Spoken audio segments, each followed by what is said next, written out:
یہ 1978 کے قریب کی بات ہے۔ کراچی کے اولڈ سٹی ایریا میں ایک مسجد ہے جس کا نام ہے نور مسجد۔ اس میں ایک 28 سالہ جوان امامت کیا کرتا تھا۔ اللہ اکبر، اللہ اکبر۔ تھا تو وہ ایک مسجد کا امام ہی، لیکن اس امام کا انداز کچھ الگ تھا۔ بے عملی کے طوفان سے لوگوں کو بچانے کی وہ پریکٹیکلی عملاً کوشش کیا کرتا، نمازیوں کی فکری تربیت کیا کرتا، جو نماز کو نہیں آتے انہیں بھی اچھے انداز سے مسجد میں بلانے جاتا، لوگوں کی خوشی غمی میں شریک ہوتا۔ اس پر ایک ہی دھن سوار تھی کہ بد عملی کا شکار ہونے والوں کی اصلاح کرے، اور اس کے اخلاص کو دیکھ کر لگتا بھی تھا کہ یہ امام مسجد اپنے نیک مقصد میں ایک دن ضرور کامیاب ہو جائے گا۔ پھر اس کی زندگی میں ایک عجب موڑ آیا، اور وہ دن تھا 2 سپٹمبر 1981۔ عاشقان رسول کی ایک بہت بڑی تحریک دعوت اسلامی کا آغاز ہوا۔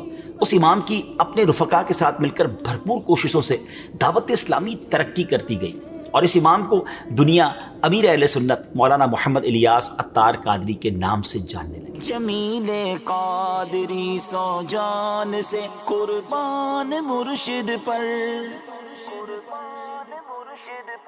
بنایا جس نے مجھ جیسے کو بندہ غوث اعظم کا۔ حدیث پاک میں آتا ہے، من لم یشکر الناس لم یشکر اللہ، یعنی جو لوگوں کا شکر ادا نہیں کرتا وہ اللہ کا شکر ادا نہیں کرتا۔ آج آئیے اس عظیم ہستی کا ذکر کرتے ہیں، شکر ادا کرتے ہیں کہ جنہوں نے ہمیں سنتوں پر عمل کا جذبہ دیا، نیکیوں کا شوق دیا، عشق رسول کی خوبصورت دولت عطا کی۔ قبلہ شیخ طریقت امیر اہل سنت ہے، اور ایک تعداد آپ کو اپنا رہبر و رہنما مان کر اسلامی تعلیمات اپنانے لگی۔ یاد رہے، کسی بھی ایکٹیو اور کامیاب تحریک کی 2 علامات ہوتی ہیں۔ نمبر 1، دعوت اسلامی کا واضح اور پر اثر مقصد، کرسٹل اینڈ کلیئر گول۔ اور کیا خوبصورت مقصد ہے کہ مجھے اپنی اور ساری دنیا کے لوگوں کی اصلاح کی کوشش کرنی ہے، جس کے لیے امیر اہل سنت حضرت علامہ مولانا محمد الیاس عطار قادری دامت برکاتہم العالیہ کے جذبے کو ایک لارج اسکیل پر مضبوط نظام کی ضرورت تھی۔ لہٰذا اس بات پر زیادہ سے زیادہ توجہ رکھی گئی، اور دعوت اسلامی کا نظام مضبوط سے مضبوط تر ہوتا چلا گیا۔ اس تحریک کی ترقی کی بنیادی وجہ کیا تھی؟ جذبہ اخلاص تھا، للہیت تھی، اللہ کی رضا کے لیے کام کرنا تھا، کیونکہ جس دعوت کے پیچھے ذاتی مفادات یا لالچ وغیرہ موجود ہوں، اس کے نتائج اس سے مختلف اور بعض اوقات عبرتناک ہوتے ہیں۔ مولانا محمد الیاس قادری صاحب شروع ہی سے پیکر اخلاص تھے۔ اپنے پیغام کو عام کرنے کے لیے کراچی کے مختلف علاقوں کا سفر کر کے اصلاحی بیانات کیا کرتے، سفری اخراجات سے لے کر کھانے تک کے معاملات اپنی جیب سے ادا کرنے کی کوشش کرتے، حتیٰ کہ نمک اور پانی بھی اپنے ساتھ رکھتے تاکہ اتنی معمولی چیز کے لیے بھی کسی سے سوال نہ کرنا پڑے۔ اخلاص کا جب یہ عالم ہو تو دعوت دینے والے کی زبان ہی متاثر نہیں کرتی، بلکہ اس کا کردار بھی آنکھوں کو بھاتا ہے۔ لہٰذا اس دعوت کا اثر جلد ہی لوگوں نے قبول کرنا شروع کر دیا۔ یوں معاشرے میں رہنے والے ہر عمر کے افراد، خصوصاً نوجوان، اس تحریک سے وابستہ ہونے لگے۔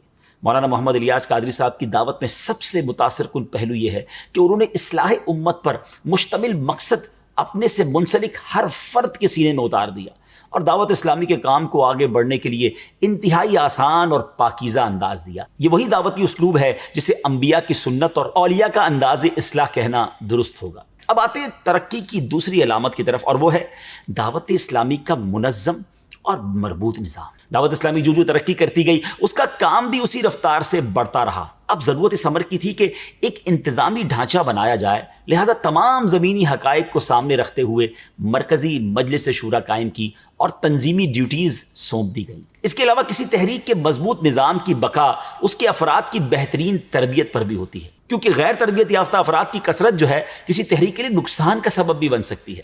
لہٰذا حضرت علامہ مولانا محمد الیاس قادری صاحب نے گھر، بازار، اسکول، کالج، یونیورسٹی سے لے کر انسان کی آخری آرام گاہ تک درس اور اجتماعات کا ایسا نظام رائج کیا جس کے بہترین نتائج اب بھی دیکھے جا سکتے ہیں۔ گزشتہ 40 سالوں میں اس تحریک سے وابستہ افراد کا ذوق علم کس قدر بڑا ہے، اس کا انداز اس تحریک کے اشاعتی ادارے مکتبۃ المدینہ کی ہر کتاب کی ریکارڈ سیل سے لگایا جا سکتا ہے۔ یہ تحریک اپنی کتب کے لیے گاہک ہی نہیں بڑھاتی، بلکہ ریڈرز بڑھاتی ہے، اور اپنے مبلغین کو باقاعدہ ٹارگٹ دیے جاتے ہیں، ہدف دیے جاتے ہیں، اور جس طرح کسی بھی فعال نظام کو مؤثر بنانے کے لیے نرمی کا کردار بہت اہم ہوتا ہے، دعوت اسلامی بھی اپنا پیغام نرمی کے ساتھ پہنچانے پر یقین رکھتی ہے۔